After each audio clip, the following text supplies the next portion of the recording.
Ya, beberapa waktu lalu para pejabat kita, pemerintah Aceh itu ke Belanda cari dokumen tentang Belang Padang. Padahal ada buktinya, buku terkait Belang Padang itu ya di perpustakaan kami. Jadi nggak usah jauh-jauh. Cukup ke perpustakaan kami untuk lihat bukunya, untuk baca bukunya gitu.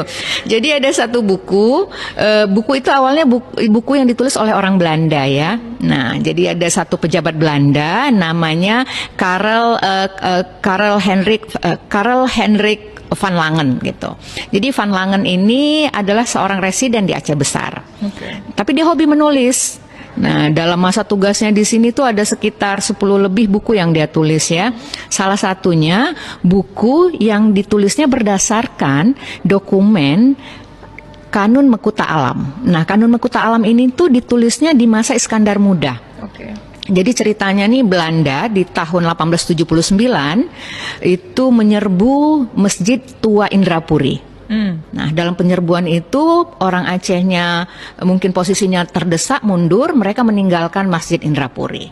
Nah, ketika Masjid Indrapuri sudah kosong dan berhasil dikuasai oleh Belanda, mereka menemukan banyak sekali dokumen. Dokumen yang mereka temukan salah satunya adalah Kanun Mekuta Alam. Walaupun tidak lengkap, tapi di beberapa kanun itu ternyata menjadi referensi penting oleh Van Langen. Salah satunya adalah tentang status tanah Belang Padang. Jadi disebutkan di situ bahwa Belang Padang adalah tanah wakaf. Jadi istilahnya kalau dalam dokumen itu umangsara gitu ya. Jadi kira-kira memang tanah wakaf. Tanah yang dikelola untuk Imam Masjid Raya. Jadi sangat spesifik sekali. Jadi tanah itu merupakan hadiah sultan.